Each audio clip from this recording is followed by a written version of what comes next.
Agora nós vamos falar sobre o iluminismo, que é justamente a crítica ao antigo regime, ao poder absolutista e à economia mercantilista, tá bom? Aqui, pessoal, nós temos que lembrar que o movimento iluminista, ele é um movimento que acontece no século XVIII. O século XVIII, entre 1701 até 1800, é também conhecido como o século das luzes, obviamente por conta do iluminismo. Mas, professor, por que esse raio de iluminismo? Simples, tá certo? É extremamente simples. Por quê? Através daquilo que a gente percebe, pessoal, através ali dos séculos que vem acontecendo, tá certo? O antigo regime, ele tratava algumas questões, tá certo? Ou ele deixava com que a população ficasse, então, no escuro, tá certo? Na falta ali de conhecimento, e essa falta de conhecimento traz alguma certa uma certa dúvida, tá certo? Uma certa incredulidade e etc, etc. O iluminismo, pessoal, ele vem defendendo que é somente através da luz do conhecimento que você tem, então, uma visão do todo, tá certo? Enquanto o rei e o clero limitava a visão da população, o iluminismo ele quer que através da ciência isso seja ampliado para as outras pessoas, tá certo? Que é através do racionalismo, que é através então do uso da razão que as pessoas então conseguem ter uma visão do todo, tá certo? É óbvio, pessoal, que o movimento iluminista ele vai beber de fonte lá de trás, que é o renascimento cultural, tá? Então alguns vão até colocar, pessoal, que o iluminismo é o renascimento cultural aprimorado, tá? É um movimento intelectual, é um movimento burguês. A burguesia, ela começa a perceber, ela começa a ter noção da força que ela tem. Se ela começa a ter noção da força que ela tem, óbvio, ela deseja participação política. Porém, como nós vimos, tá certo?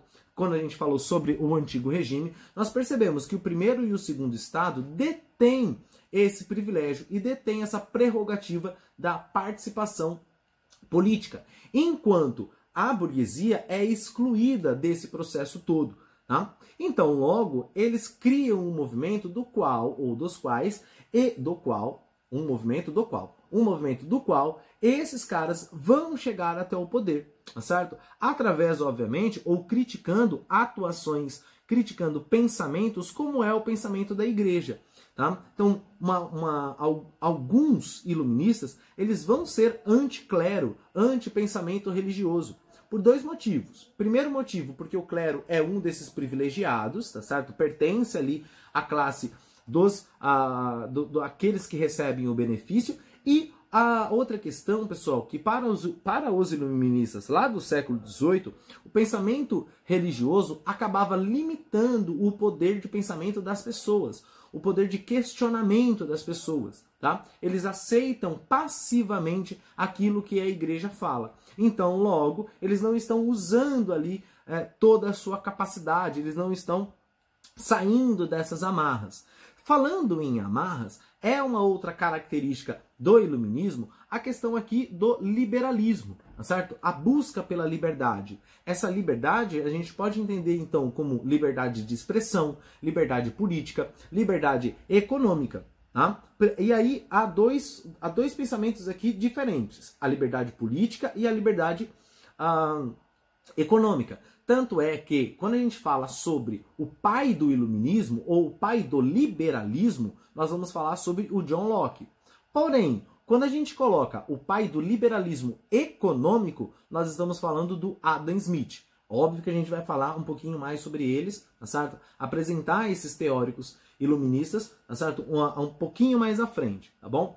Entretanto, todavia, quiçá, pessoal, é de fundamental importância essa questão, tá certo? Que as pessoas sejam livres para comercializar, livre para participar da política, livre para manifestar os seus pensamentos, tá? Óbvio que esse pensamento também tem um certo limite, né? Você não pode falar tudo o que você quiser.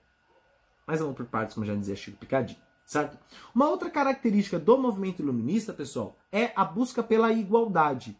Porém, aqui não é uma igualdade econômica, mas sim uma igualdade jurídica, tá certo? Ele não quer que ricos e pobres sejam iguais economicamente falando, tá certo? Ele quer que ricos e pobres sejam julgados pelas mesmas leis. Então, de maneira jurídica, a igualdade jurídica. Todos devem ser julgados por um único código penal. No antigo regime, pessoal, como o rei poderia ou tinha a prerrogativa também do poder judiciário, ele julgava de maneira diferente as pessoas. Se você então pertence à nobreza, você tem um tipo de julgamento. Se você é da burguesia ou da classe dos camponeses, você tem outro tipo de julgamento. Então, é o mesmo crime, por exemplo, roubou uma galinha. Não, o rico não roubou a galinha, ele pegou emprestado. Já o pobre roubou sim a galinha, tá certo? É o mesmo ato, porém com questões diferentes. Aí você vai me falar, professor, mas hoje em dia nós temos também leis desiguais. Então, aqui o rico e o pobre são julgados de maneira diferentes. Quase. Existe um único código penal, tá certo? Existe uma única só Constituição. Então você tem um único código civil, tá certo? Você tem um único código de regras. Agora, se as leis são feitas por pessoas ricas para atender às pessoas ricas, isso não é problema do iluminismo, mas sim das pessoas que fizeram a lei, certo? Tranquilo? Só tem um código penal. Certo? Se eu e o Silvio Santos fôssemos presos, por exemplo, por atropelar uma pessoa, então vai ter uma série de exigências que a lei irá me cobrar, e se eu não cumprir essas exigências, eu ficarei preso. Certo? Por exemplo, você tem bons antecedentes criminais? Tem. O Silvio Santos também tem. Ótimo, maravilha. Você tem endereço fixo? Tenho. Ele também. Ótimo, maravilha. 2 a 2. Você tem 10 mil reais para pagar de fiança? Não. Então eu fico preso. O Silvio Santos, provavelmente, que terá 10 mil reais para pagar de fiança, responde em liberdade. Tá certo? Então, só tem uma lei. Eu não cumpri essa lei. Tá certo? Eu não cumpri uma exigência da lei. Porém, quem fez a lei? Para atender a quem? É isso que você deve se perguntar. E não colocar a culpa no movimento iluminista que prega a igualdade jurídica. O campo teórico aqui é muito bom, é muito benéfico. Porém, na prática, algumas pessoas deturbaram, vamos dizer assim, essas ideias. Tá certo? Tranquilo? Bom, indo então para os teóricos, pessoal, indo para as pessoas então que defendiam esse movimento, tá certo? Nós vamos encontrar, obviamente, o pai do iluminismo, também conhecido como o pai do liberalismo, o tal do John Locke. O John Locke, pessoal, ele vai defender então os direitos inalienáveis. Todo ser humano tem 3 direitos, ao menos na vida, que o Estado deve assegurar a ele. Que é o caso da vida, da propriedade privada e da liberdade. Tá certo? Então vamos lá. Então, todo mundo tem o direito à vida. Certo? Todo mundo tem o direito à propriedade privada e todo mundo tem o direito à liberdade. Entretanto, todavia, quiçá, se eu cometo algum crime contra a vida, a propriedade privada ou a liberdade de alguém, eu perco um dos meus direitos. Tá certo? Exemplo, se eu então sequestrei alguém, eu logo coloquei a vida da pessoa em risco e, de certa maneira, tirei a sua liberdade. Então, logo, se eu for capturado, eu serei julgado e eu perderei a minha liberdade. Se eu roubei a propriedade privada de alguém, que é um dos direitos inalienáveis, eu também perco a minha liberdade. Tá certo? Tranquilo? Em alguns casos, em alguns países, pessoal, só perder a liberdade não é o suficiente. Tá? Então, alguns crimes em alguns lugares serão julgados com pena de morte. Tá? Então, o seu crime é tão horroroso que só perder a liberdade não compensa, vamos dizer assim. Você também tem que perder a sua vida. Tá? Ou eu posso perder a minha propriedade privada se acaso eu não pagar outras pessoas, tá certo? Então isso vai ser julgado, obviamente, pelo poder judiciário com as questões cabíveis e legais ali, tá certo? O John Locke também, pessoal, ele defendia o mínimo Estado. Ele não defendia o final do Estado, tá? Aí é um pensamento mais anarquista ou anarcocapitalista, tá certo? Mas ele defende um Estado bem pequenininho, bem mínimo, tá certo? Para que ele não interfira na vida das pessoas, como era o antigo regime, tá certo? O antigo regime interferia demais na vida das pessoas. E o John Locke, ele visa esse mínimo Estado para que o Estado tenha menos controle sobre as pessoas. Mas a existência do Estado deve existir, tá certo? Tranquilo?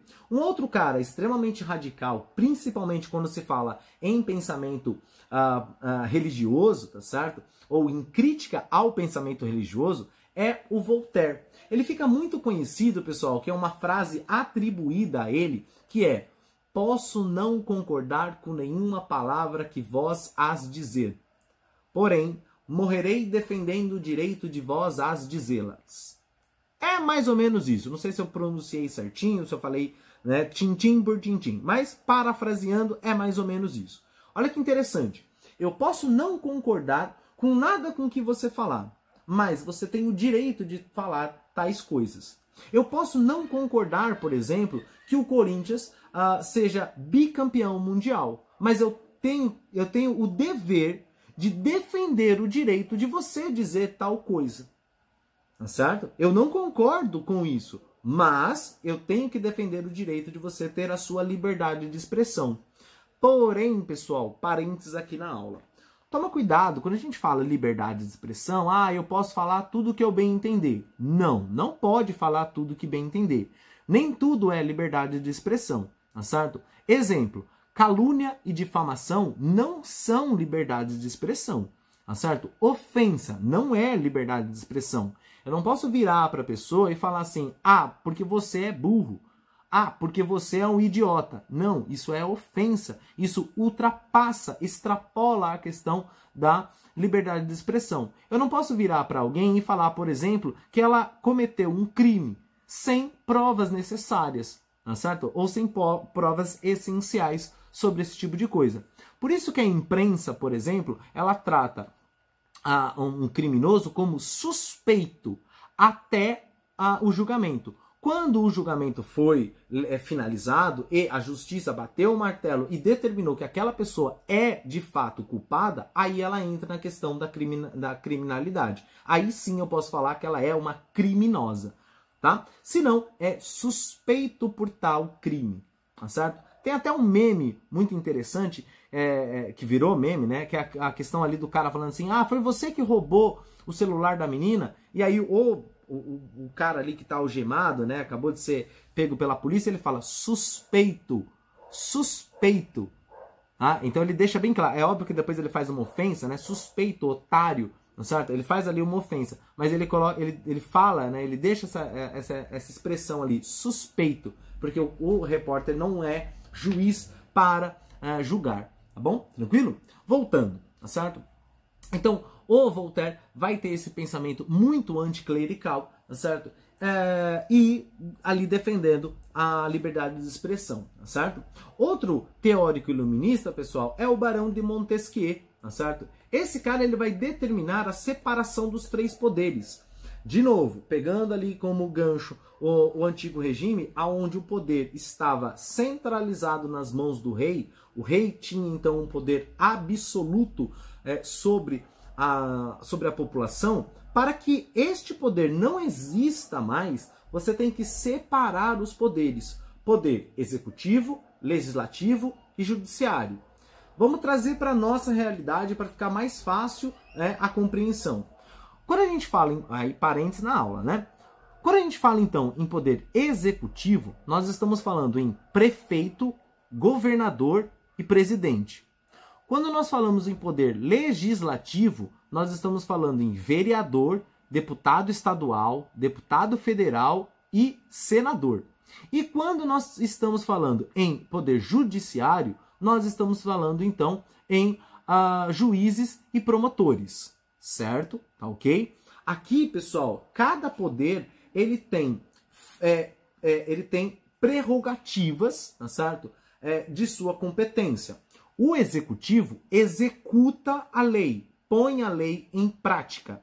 é que lei? Lei criada pelo legislativo, tá certo? Então o legislativo cria a lei e o executivo executa a lei, põe ela em prática, certo? E o judiciário vai fiscalizar as leis criadas pelo legislativo e executadas pelo executivo. Tranquilo? Maravilha? Essas são as funções típicas dos três poderes. Existe também, pessoal, a questão atípica dos três poderes, que é justamente o que o meio juridiquês vai falar de pesos e contrapesos, tá certo? Às vezes, o executivo vai fazer as funções do legislativo, às vezes o legislativo vai fazer funções do executivo, às vezes o judiciário vai fazer função do legislativo, do executivo e assim sucessivamente. Eles têm um limite, tá certo? Para fazer determinadas coisas, tá certo? Parentes dentro do parentes, tá? E datando a aula, assim, vamos dizer assim.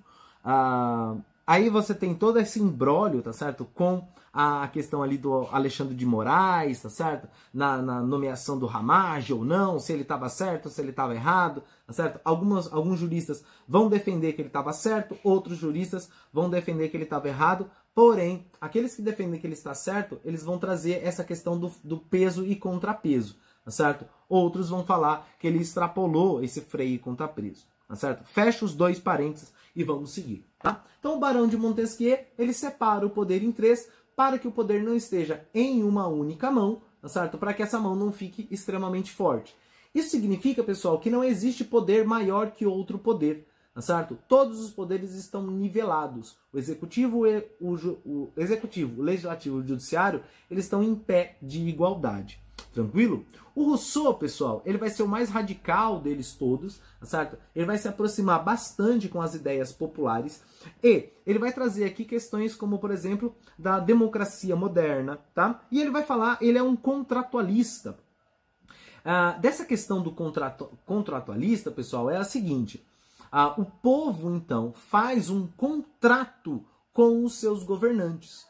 Tá certo? A partir do momento em que eu voto naquele governante, tá certo? Eu estou fazendo um contrato com ele. Se ele não atender às minhas expectativas, eu posso retirá-lo do poder. Tá certo? Até porque, pessoal, o governante trabalha para a população. Não a população é que trabalha para o governante. Tá certo? Então o Rousseau ele coloca muito bem isso. O povo tem a força de colocar e de tirar os seus governantes, os seus representantes. Tá certo? Se o povo quiser. Se o povo quiser, tá certo? Ele faz, se ele não quiser, ele não faz. Simples assim. Tá certo? Mas essa vontade tem que vir do povo, tem que vir da população, tá certo? Por isso, então, é tão importante o pensamento democrático, onde as pessoas, então, possam votar, tá certo? E, por fim, e não menos importante, iremos destacar aqui o pai do liberalismo econômico, o Adam Smith, tá certo? É através das ideias do Adam Smith, por exemplo, pessoal, ou depois da difusão das ideias do Adam Smith, que nós teremos aqui exemplos como a segunda revolução industrial, tá certo? Um pensamento liberal muito mais forte e a crítica ao pensamento liberal do Adam Smith é justamente o marxismo, tá certo? Obviamente você vai encontrar ali o socialismo utópico e depois o socialismo científico. Mas o socialismo científico ele está agarrado ali à crítica pesada às ideias do Adam Smith, tá certo? Quais ideias? Ideias estas, pessoal, que a economia ela tem que ser livre. A economia ela vai se adaptar às novas realidades, tá certo? A economia ela vai se moldar através da mão invisível, tá certo? Então ela vai se encaixando, ela vai achando mecanismos até de fato ela conseguir se encaixar, tá certo? Perfeitamente. Qualquer coisa que der errado, vamos dizer assim, ela vai se moldar novamente e ela vai conseguir se fechar de novo. Então não necessita da interferência do Estado nisso. A economia, ela por si só consegue e tem capacidade para superar as adversidades colocadas em seu caminho. O Adam Smith, por exemplo, odiava a questão do mercantilismo, o Adam Smith, por exemplo, odiava a questão da interferência do Estado. Para quem você vai vender, por quanto você vai vender, a cobrança, por exemplo, de impostos, né? A taxação dos produtos importados, ele achava isso loucura. A questão, então, de você vender para um país e não vender para o outro, porque ele tem um regime político, ou uma rusga, ou não sei o que aconteceu, tá certo? Isso para ele é surreal. Você tem que ter liberdade no comércio. Tá bom? Então, isso é um pensamento aí mais voltado para a questão industrial, para a questão capitalista, tá certo? E por fim, tá certo? Nessa nossa explanação aqui, nós iremos trazer os déspotas esclarecidos, os monarcas que agiam, tá certo? Através das ideias iluministas citadas anteriormente, porém, faziam isso para permanecer no poder, para continuar no poder, certo? Ou para ter ainda mais poderes, certo? No caso, então, pessoal, são monarcas iluministas, tá? Quando a gente fala déspota esclarecido, são monarcas iluministas. São monarcas que leram ali as teorias iluministas, compreenderam, adotaram algumas, tá certo? Mas deram as leves modificadas. Por exemplo, vejamos aqui, ó, como que eu posso ser um déspota esclarecido, por exemplo? Eu vou separar os 3 poderes. Então, eu sou rei, certo? Então, eu faço parte do poder executivo. Tranquilo? Maravilha? Suave. No poder executivo, eu vou colocar todos os meus parentes ali, no poder legislativo. E no poder judiciário, eu vou colocar todos os meus amigos. Todas as pessoas estão vinculadas comigo. Tudo aquilo que eu pedi, eles irão fazer. Logo, os poderes não têm autonomia. O poder executivo não tem... o poder legislativo não tem autonomia, o poder judiciário também não tem economia, porque todos eles estão vinculados à minha pessoa.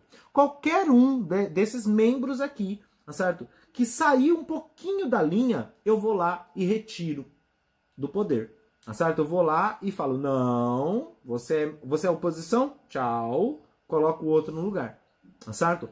Ou eu falo que você pode ter liberdade de expressão, você pode falar aquilo que você bem entender sobre o meu governo.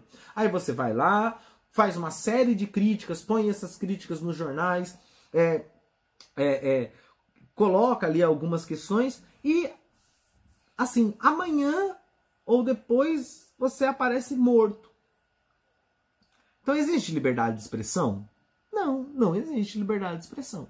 Tá certo? Ou eu vou silenciar todos os meus opositores de maneira violenta, tá certo? Ou dando esses jeitinhos, tá certo? Isso poderia acontecer. Existem, óbvio, pessoal, inúmeros casos aí de déspotas esclarecidos, mas todos eles com a mesma característica, tá certo? São monarcas que, para se perpetuarem no poder, utilizam então essa fachada iluminista, tá certo? Para alcançar ainda mais o poder, para ampliar os seus poderes. Tranquilo? Maravilha? Tudo certo, nada resolvido? Acho que tudo certo, nada resolvido então, tá bom? Valeu!